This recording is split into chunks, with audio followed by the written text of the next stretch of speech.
ఇది ఎవరికి వ్యతిరేకం కాదు.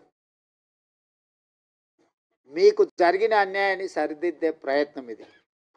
ఈ సరిదిద్దే ప్రయత్నం చట్టపరంగా, న్యాయపరంగా సుప్రీంకోర్టు నుంచి మొదలు పెడితే వన్ మ్యాన్ కమిషన్ వరకు మీ పట్ల సానుభూతితో ఉండడం, ప్రధానంగా కాంగ్రెస్ పార్టీ రాహుల్ గాంధీ గారు ఎట్టి పరిస్థితుల చేయాలన్న ఆలోచన ఉండడం, దాన్ని వేగంగా నేనున్నా కాబట్టి మీకు అమలు చేసిన.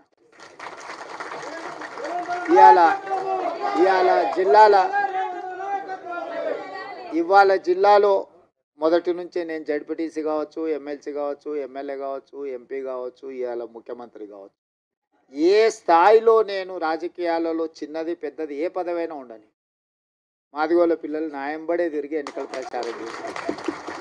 నేను ముందు నుంచి చెప్పిన, ఇప్పుడు కాదు, 2014లో తెలంగాణ రాష్ట్రం ఏర్పడ్డ తర్వాత అసెంబ్లీలో తీర్మానం పెట్టండి, ఈ ఎస్సీ వర్గీకరణకు తెలంగాణ కొత్తగా ఏర్పడ్డ తెలంగాణ రాష్ట్ర ప్రభుత్వం అనుకూలంగా ఉన్నది అని కేంద్ర ప్రభుత్వానికి తీర్మానం పంపించండి అని సావధాన తీర్మానం ప్రవేశపెడితే ఆనాటి ముఖ్యమంత్రి గారు నన్ను, మిత్రుడు సంపత్ కుమార్ని, సండ్ర వెంకటవీరయ్యని సభలో నుంచి బహిష్కరించింది. మేము పెట్టిన తీర్మానమే విధిలేని పరిస్థితిలో సభ ఏకగ్రీవంగా ఆమోదించాల్సిన పరిస్థితి వచ్చింది. ఆనాడు అఖిలపక్షాన్ని తీసుకెళ్తాను, మళ్ళీ ఎన్నడూ తీసుకెళ్ళాలి. సరే, మీరు కొంతకాలం ఓపికగా చూసిర్రు, అవకాశం ఇచ్చిండ్రు, మీకు సహనం ఓపిక ఎక్కువ. మీరు 10 ఏళ్ళు అవకాశం ఇచ్చుకుంటే ఈరోజు రేపు ఈ సంవత్సరం వచ్చే సంవత్సరం ఆపై సంవత్సరం జరగకపోతుందా అని ఎదురు చూసిర్రు.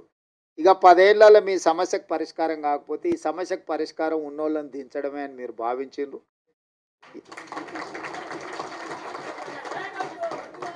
మీరు అవకాశం ఇస్తే మొదటి సంవత్సరంలోనే సుప్రీంకోర్టులో జడ్జిమెంట్ వచ్చిన, సుప్రీంకోర్టులో కేసులు సంవత్సరాల కొద్ది వాయిదా పడుతుంటే నేను అయిన తర్వాత దామన్నని పిలిచిన, మన ఎమ్మెల్యేలు అందరిని పిలిచిన. అక్కడ సుప్రీంకోర్టులో కేసు వాయిదాలు పడుకుంటూ పోతుంది, ఇంకా దీన్ని వాయిదాలు వేయడానికి వీలు లేదు, మనమే ప్రత్యేకంగా ప్రభుత్వం నుంచి ఉద్దండులైన న్యాయవాదులను నియమిద్దామన్నా, నువ్వు ఢిల్లీకి వెళ్ళు, ఎమ్మెల్యేలు అందరిని తీసుకొని అని చెప్పి వేముల వీరేశాన్ని, మందుల శామ్యుల్ను, గవ్వంపల్లి సత్యనారాయణను, లక్ష్మణ్ని, అందరినీ ఎమ్మెల్యేలు అందరినీ దామన్నకు తోడిచి ఒక కమిటీ లాగా ఢిల్లీకి పంపించి మన సిద్ధార్థ్ లూత్రాను, అభిషేక్ సింఘ్వీని, వీళ్ళందరినీ న్యాయవాదులను అందరినీ మన తరఫున సుప్రీంకోర్టులో బలంగా కేసును బెంచ్ మీదకి తీసుకొచ్చి బలంగా వాదనలు వినిపించినాం. ఎందుకు వర్గీకరణ చేయాలనే దాని మీద. పంజాబ్ వర్సెస్ యూనియన్ ఆఫ్ ఇండియాలో ఉన్న కేసు చాలా ఏళ్ళ నుంచి పెండింగ్ ఉంది. దీంట్లో మీరు అందరు పిల్లలు చాలామంది చదువుకున్న వాళ్ళు ఉన్నారు.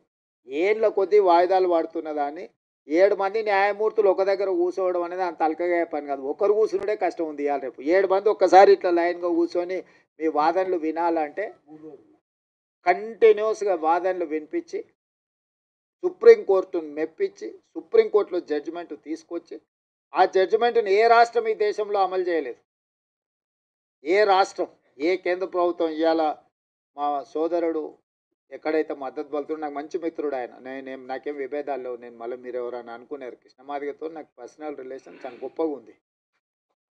ఆయనతో నాకు ఏం చిన్న ఎంట్రకాంత కూడా మాకు భిన్నాభిప్రాయాలు. కాకపోతే నాకంటే ఆయన కిషన్ అన్నను, మోడీని ఎక్కువ నమ్ముతుండ్రు. కానీ వాళ్ళ ప్రభుత్వాలు ఉన్న దగ్గర కూడా ఎక్కడ అమలు చేయలే.